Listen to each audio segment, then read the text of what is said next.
should forsake thee, by thy grace I'll follow thee.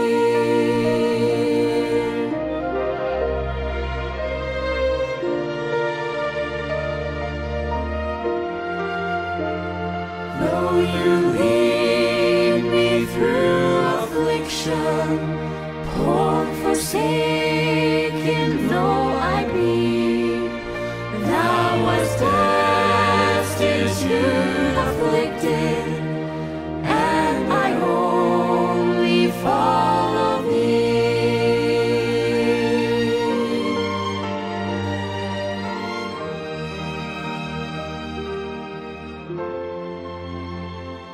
Though to Jordan's rolling billows, cold and deep, thou leadest me, thou hast crossed the waves before me, and I still will follow thee.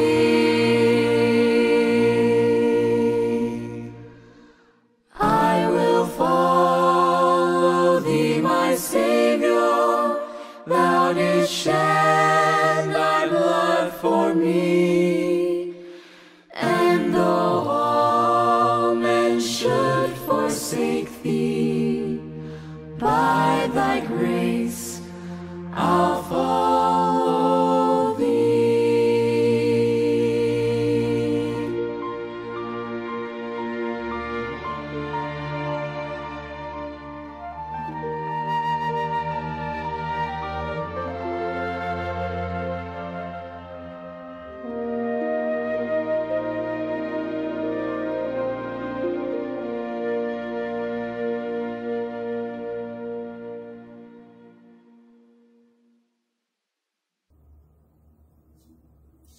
Salam pertemuan kembali untuk saudara dimanapun Anda berada pada ketika ini.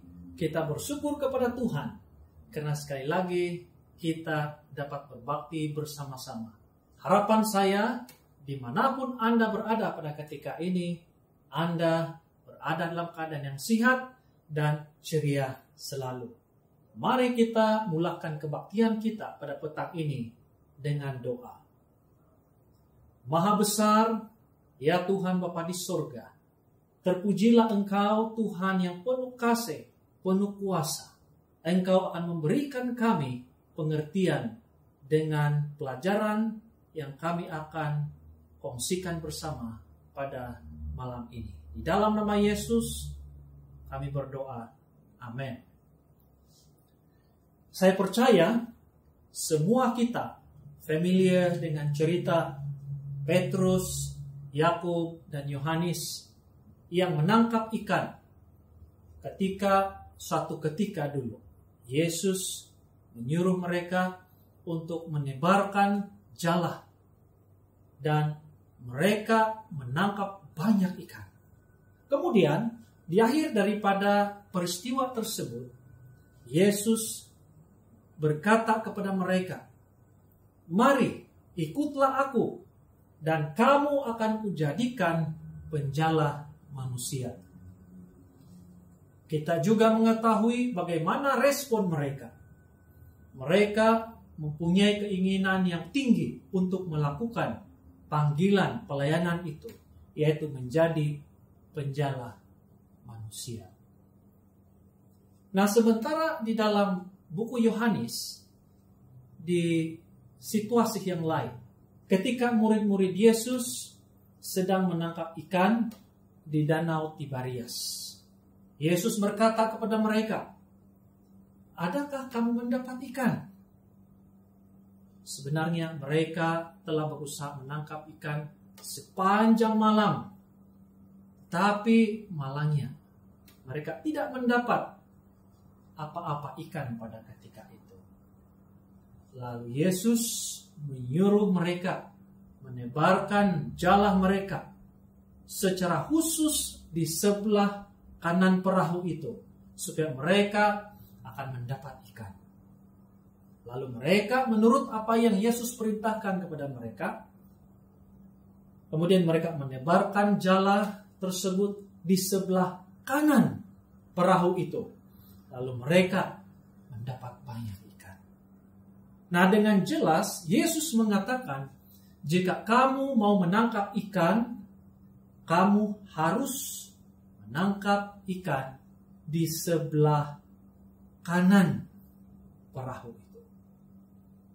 Selain daripada di sebelah kanan perahu itu, memang tidak akan berhasil.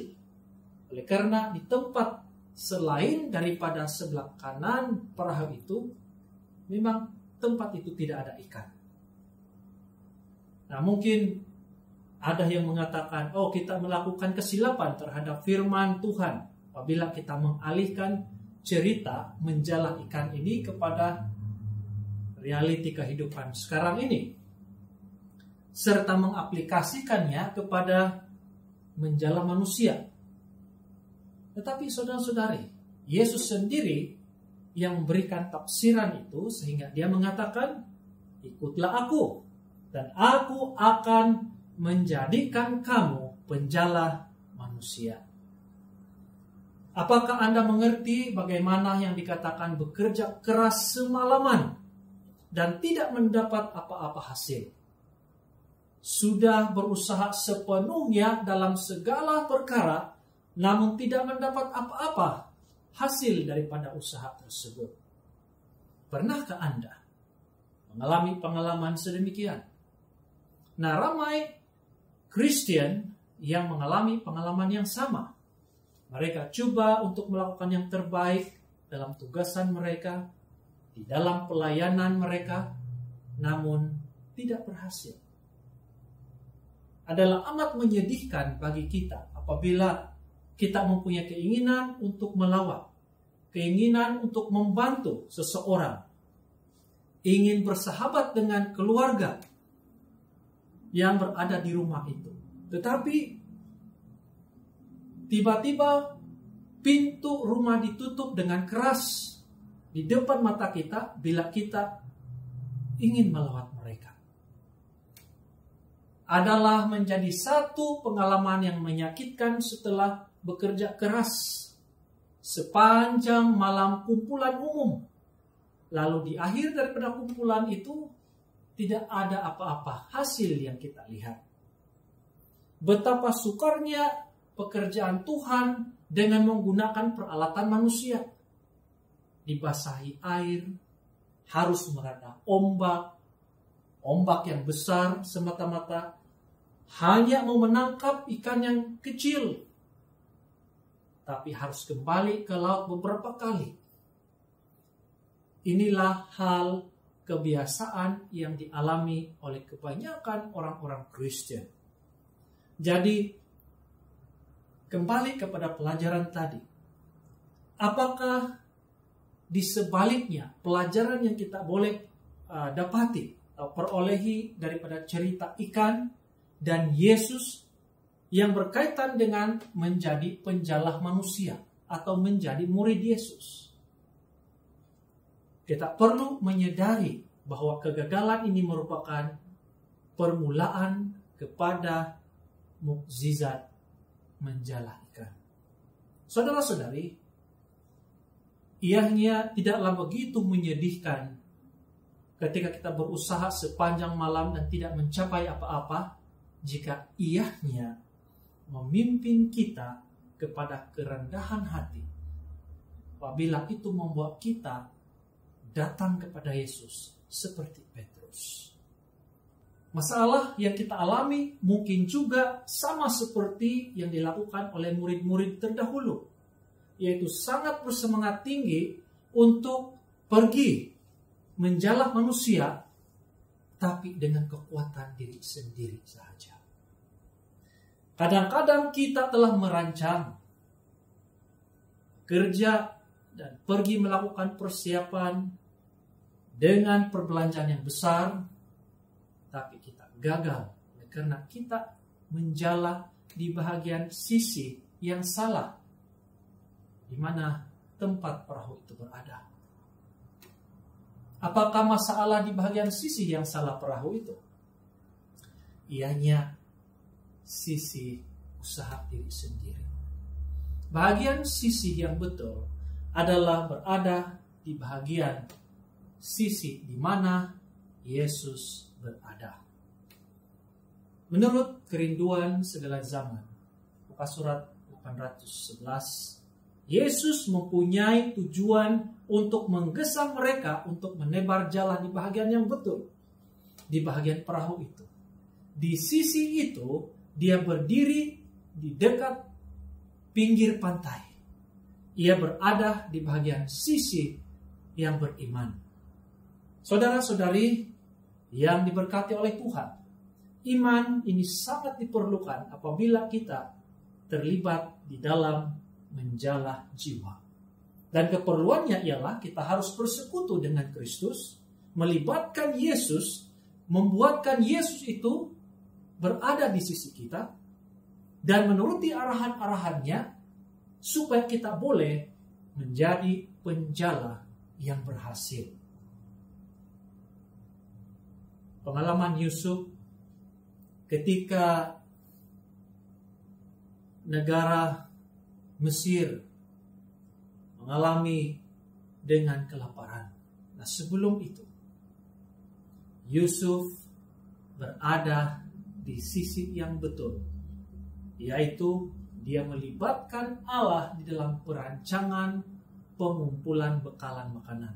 Ketika Mesir mengalami krisis makanan, Yusuf disertai Tuhan, dan bahwa Tuhan membuat berhasil segala sesuatu yang dikerjakan oleh Yusuf. Maka Yusuf mendapat kasih tuannya, dan ia boleh melayani dia. Kepada Yusuf diberikan kuasa atas rumah tuannya, dan segala miliknya diserahkan pada kekuasaan Yusuf. Sejak ia memberikan kuasa dalam rumahnya dan atas segala miliknya kepada Yusuf, Tuhan memberkati rumah orang Mesir karena Yusuf.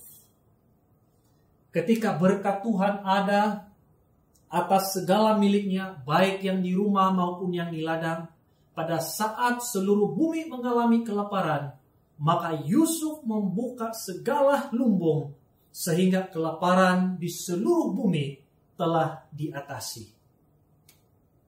Yesua berada di sisi yang betul dengan menuruti perintah Allah ketika membawa tabut perjanjian menyeberangi sungai Yordan.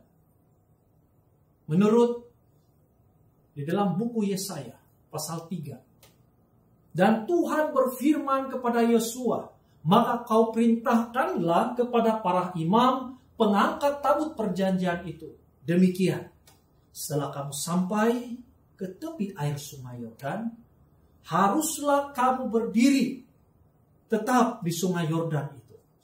Lalu berkatalah Yosua kepada orang Israel, datanglah, dekat dan dengarkanlah firman Tuhan Allahmu. Kemudian para imam pengangkat tabut perjanjian Tuhan itu tetap berdiri di tanah yang kering, di tengah-tengah sungai Yordan, sedang seluruh bangsa Israel menyeberang di tanah yang kering, sampai seluruh bangsa itu selesai menyeberangi sungai Yordan. Seorang janda,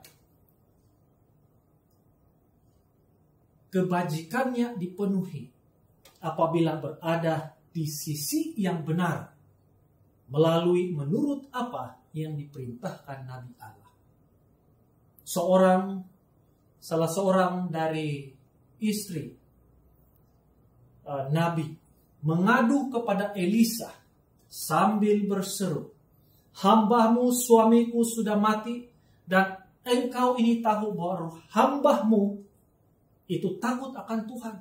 Tapi sekarang penagih hutang sudah datang untuk mengambil kedua orang anakku menjadi budaknya. Jawab Elisa kepadanya, apakah yang dapat kuperbuat bagimu? Beritahukanlah kepadaku apa yang kau punya di rumah. Berkatalah perempuan itu, hambamu ini tidak punya sesuatu apapun di rumah kecuali sebuah buli-buli berisi minyak. Lalu berkatalah Elisa, pergilah, Mintalah bejana-bejana dari luar, daripada segala tetanggamu, bejana-bejana kosong, tetapi jangan terlalu sedikit. Kemudian masuklah, tutuplah pintu sesudah engkau dan anak-anakmu masuk. Lalu tuanglah minyak itu ke dalam segala bejana. Mana yang penuh, angkatlah. Pergilah perempuan itu daripadanya. Ditutupnyalah pintu sesudah ia dan anak-anaknya masuk. Dan anak-anaknya mendekatkan bejana-bejana kepadanya, sedang ia terus menuang. Ketika bejana-bejana itu sudah penuh, berkatalah perempuan itu kepada anak-anaknya, dekatkanlah kepadaku sebuah bejana lagi. Tetapi jawabnya kepada ibunya, tidak ada lagi bejana. Lalu berhentilah minyak itu mengalir.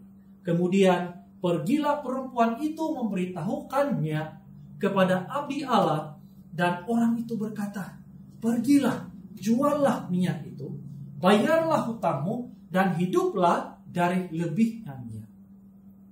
Engkau serta anak-anakmu. Paulus. Kita tahu Paulus berada di sisi Tuhan sementara dia melakukan penginjilan. Dia berhadapan dengan banyak sekali tantangan dan cabaran dalam perjalanan penginjilan. Dia pernah dicabar oleh orang. Dia pernah sakit oleh karena pelayanan. Dia pernah ditangkap. Kapalnya pernah karam di laut. Pernah berhadapan dengan badai dan pelbagai jenis kesukaran sebagai hamba Tuhan yang mungkin ramai di kalangan kita yang tidak pernah mengalami pengalaman seperti dia. Namun kita mengetahui, oleh karena Paulus berada di sisi Tuhan, segala jerih payahnya tidak pernah menjadi sia-sia. Oleh karena Paulus berada di sisi Allah, di dalam hal yang suka ataupun duka di dalam pelayanannya. Dan akhir sekali, pengalaman seorang penjahat yang menerima jaminan keselamatan ketika berada di sebelah kanan Yesus, di sisi yang betul ketika mereka sedang disalibkan bersama. Lukas pasal 23 mengatakan, ketika mereka sampai di tempat yang bernama Tengkorak, mereka menyalibkan Yesus di situ dan juga kedua orang penjahat itu. Yang seorang di sebelah kanannya dan yang lain di sebelah kirinya. Seorang dari penjahat yang digantung itu menghujat dia. Katanya, bukankah engkau adalah Kristus? Selamatkanlah dirimu dan kami. Tapi yang seorang menegur dia. Katanya, tidakkah engkau takut? Juga tidak kepada Allah? Sedang engkau menerima hukuman yang sama. Kita memang selayaknya dihukum. Sebab kita menerima balasan yang setimpal dengan perbuatan kita. Tetapi orang ini tidak berbuat sesuatu yang salah. Lalu ia berkata, Yesus, ingatlah akan aku apabila engkau datang sebagai raja. Kata Yesus kepadanya, aku berkata kepadamu, sesungguhnya hari ini juga engkau akan ada bersama-sama dengan aku di dalam Firdaus. Saudara, saudari yang diberkati oleh Tuhan, apakah sementara kita sibuk melakukan tugasan dan pelayanan setiap hari dengan komitmen yang tinggi, kita berada di sisi yang benar, di mana Yesus sebagai dasar dan pemimpin di dalam apapun jenis usaha dan pelayanan yang kita ingin lakukan? Apakah saudara dan saudari pernah mengalami perasaan gentar, ditindas, dianiaya, dan menghadapi bahaya sementara dalam melakukan suruhan agung Allah ini? Apakah Anda dan saya mau berada di sisi yang benar atau berada di sisi Yesus ketika berhadapan dengan segala sesuatu kehidupan yang tidak dapat diramal ini? Rasul Paulus menyatakan, sebab itu apakah yang akan kita katakan tentang semuanya itu? Jika Allah di pihak kita, siapakah yang akan melawan kita? Ia yang tidak menyayangkan anaknya sendiri, tetapi menyerahkannya bagi kita semua. Bagaimanakah mungkin ia tidak memurniakan segala sesuatu kepada kita bersama-sama dengan dia? Siapakah yang akan menggugat orang-orang pilihan Allah? Allah yang membenarkan mereka? Siapakah yang akan menghukum mereka?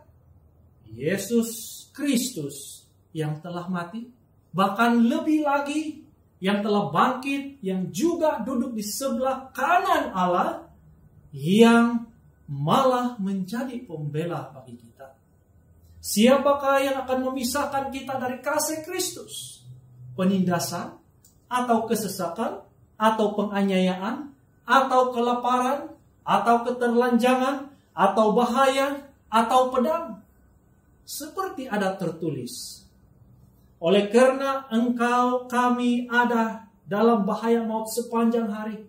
Kami telah dianggap sebagai domba-domba sembelihan. Tetapi di dalam semuanya itu, kita lebih dari orang-orang yang menang. Oleh Dia yang telah mengasihi kita. Sebab aku yakin bahwa baik maut maupun hidup, baik malaikat-malaikat maupun pemerintah-pemerintah, baik yang ada sekarang maupun yang akan datang, atau kuasa-kuasa, baik yang di atas maupun yang di bawah, ataupun segala makhluk lain, tidak akan dapat memisahkan kita dari kasih Allah yang ada di dalam Kristus Yesus, Tuhan kita. Amin. Semoga kita diberkati, kita dikuatkan dengan kata-kata penghiburan daripada firman Tuhan ini. Mari kita berdoa.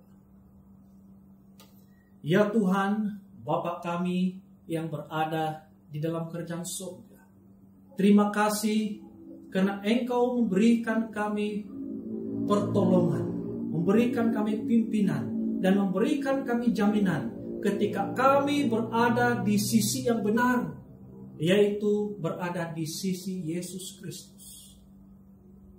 Apapun yang kami akan hadapi, sama ada dalam keadaan yang senang ataupun sukar, kami tetap berhasil dalam Yesus Kristus. Terima kasih karena Engkau terus menyertai kami sementara kami menjalani kehidupan di dalam dunia ini. Di dalam nama Yesus kami berdoa. Amin.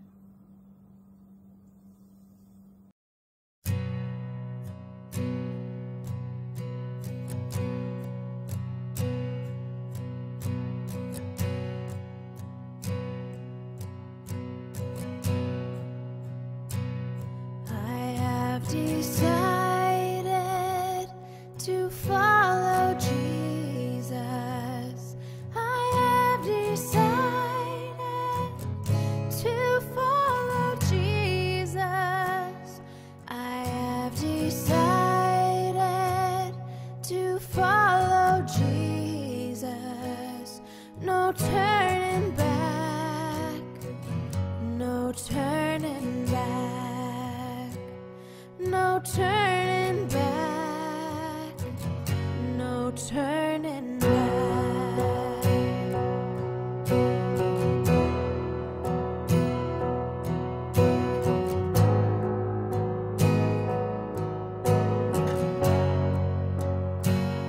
The world behind me, the cross before me, the world behind me, the cross before me.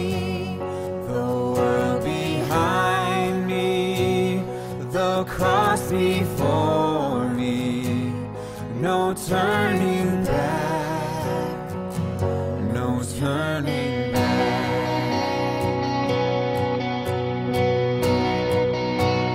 I will follow you, Jesus, and I will follow you,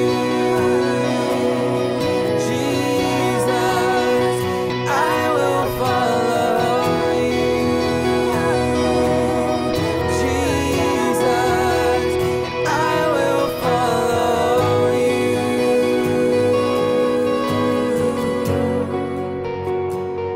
Though none go with me, still I will follow. Though none go with me, still I will follow. Though none go with me, still I will follow. No turning back, no turning back. Though I may wander, I still will follow. Though I may wander, I still will follow. Though I may wander, I still will follow. No turning